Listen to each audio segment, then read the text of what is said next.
Welcome to the Toastmasters podcast, the official podcast of Toastmasters International. Hello, everybody. This is Greg Gazin, and welcome to part 2 of our conversation with Dr. Alison Wood-Brooks. If you caught episode 275, you'll remember we introduced Dr. Brooks, Harvard professor, behavioral scientist, and the author of Talk, The Science of Conversation and the Art of Being Ourselves. We explored the power of asking more and better questions. We got to know a little bit about Dr. Brooks herself. We broke down the 4 key types of questions. We also uncovered why the follow-up questions are the superheroes of dialogue. We also talked about boomer asking, a common conversational misstep. And we explored why there's no such thing as a sensitive question, only a sensitive context. And yes, there was more. Now, if you haven't had a chance to listen to part 1, I encourage you to check it out first. But if you're all caught up, sit back, relax, and enjoy part 2.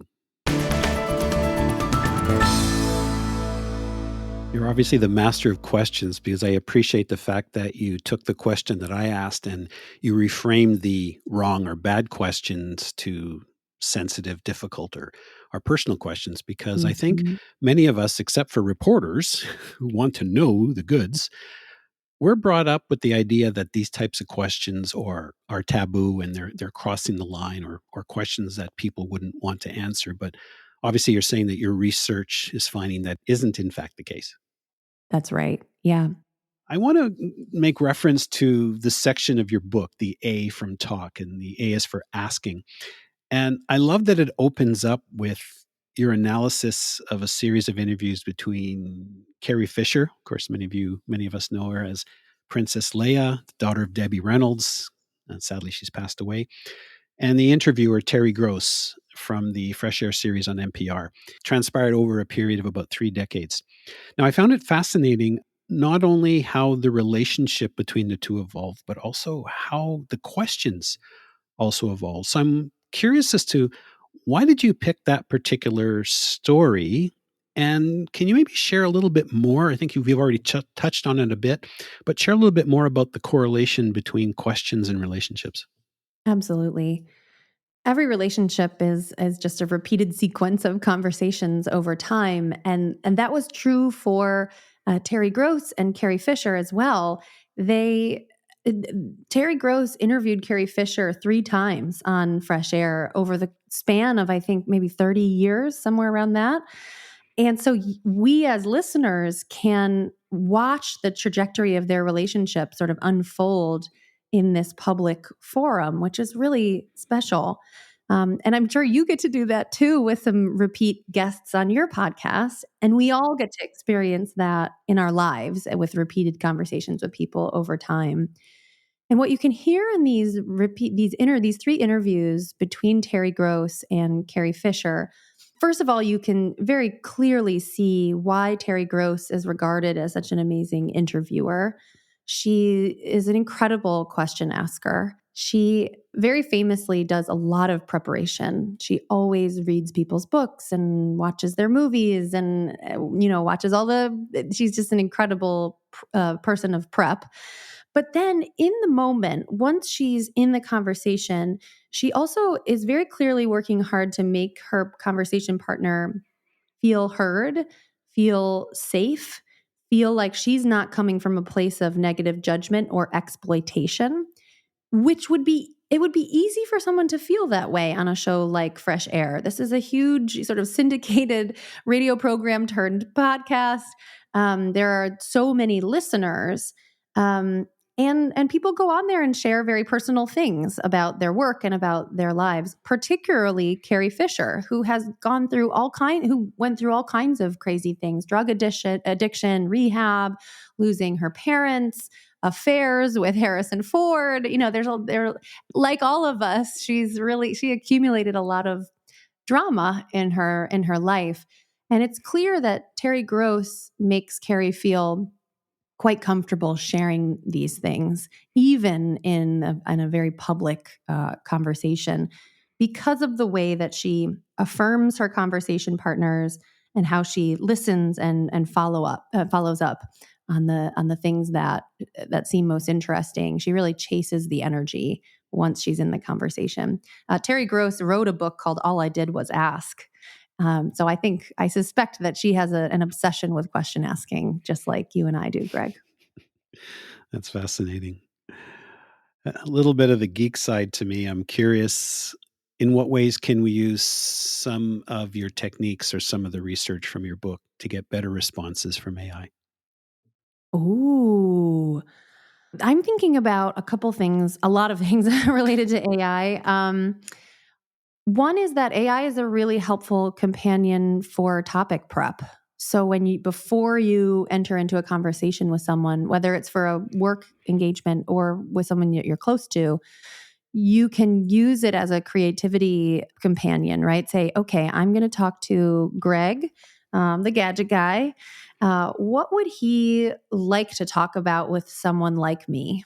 And it'll give you all kinds of ideas, right? It's this creativity task that we all have to do. Usually we just do it on the fly during a conversation, but you can offload some of that work to the time before the conversation begins. And then you can use AI to help you do the brainstorming task. My sister recently asked AI about, having conversations with our parents. So she said, okay, what would 72-year-old grandparents who live in upstate New York, who have 3 kids and 9 grandkids and are healthy, but love sailing, what would they want us to ask them? What would be exciting for them to talk about? It gave really great ideas, right? And there's no shame in that game. Those ideas don't have to come from you in order for those topics to be really fruitful and rewarding once the conversation is underway. So that's number one, is using AI for topic prep. The other thing that's on my mind is in the context of my teaching, right? We're in a world now where large language models and AI chatbots are progressing very, very quickly and can simulate human conversation so much better than they could even a year ago or 2 years ago. Getting better at conversation is so much about practice. And there are many tools that already exist and are ever improving now where we can practice in a very low stakes environment with an AI chatbot, where you can practice all kinds of hard conversational things and get feedback. And instead of having to practice it with other real humans where you might actually hurt their feelings, or you might actually be boring to them, or you might not do the right things, and then it has real stakes. When you're chatting with an AI, the stakes are near zero. And so you can get a lot more reps, and it might be a really amazing pedagogical tool for conversation skills going forward. Of course, you have to analyze the responses or the questions that it generates because it may be totally out of context. And in fact, I did use a little AI to try to prep. And the only question I pulled from it was the question that I just gave you. Ooh, today AI was a narcissist. It just wanted Yeah. to know about itself. That's so Mm. funny. And that's exactly right, right? Like it's a co-pilot. We're not going to just say, give me 10 questions and then ask those 10 questions. It's a co-creation of ideas. And so maybe it gives you 30 ideas and you use 2 of them, Yeah. but those Yeah. 2 might become the best topics of the whole conversation. Just to clarify, that wasn't the question it gave me. That's the question I pulled from it because I really didn't care. I pretty much had 80, 90% of what I wanted to cover already. But every once in a while, it does give you something that, hey, you know what? I never really thought about that. Exactly. That's true for topic prep broadly. Is it really doesn't reduce the quality of a topic because it didn't originate from your brain, right? I think that's why a lot of people listen to podcasts. It's why we read books. It's why we watch TV shows. Is like, yes, those things are enjoyable, but they also give us ideas about what to talk about with other people. And that's true for AI as well. And there's no shame in that it didn't come from you. You still need to have the curation talent to say, yes, this will be good to talk about, and the courage to actually bring it up when the time is right in a conversation with a real person. Yeah, that makes a lot of sense. Now, I mentioned earlier that my goal is to curate questions to amplify the words and the photos in the magazine. So our interviews are primarily a Q and A type. What I was wondering is I don't want to take the spotlight off the guest. I also don't want to make it about me. What is one thing that I could do to perhaps create more of a conversational environment with the podcast? That's such a great question, Greg. I think maybe one thing that you could do that goes against the mantra of strictly Q&A style podcasts is more personal follow-ups. So once you ask a root question like, hey, what are you thinking about around conversation and AI? And you let someone answer that for a while. And then you can ask a follow-up like, how is that affecting your life personally? Right? So just one step further and see what they say, and then make sure to affirm their answer.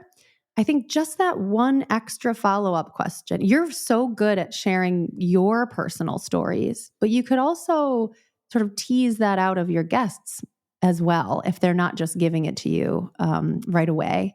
And that's what makes conversations feel conversational, is this sort of joint hunt for mutual sharing of stories and experiences. And all it takes often is like one follow-up question, like, how does that make you feel? Or, oh, have you ever used AI to do something hard? Or, tell me about, what are you thinking about technology and conversation with your kids, right? So these sort of pointed follow-ups that will draw out personal stories from our conversation partners.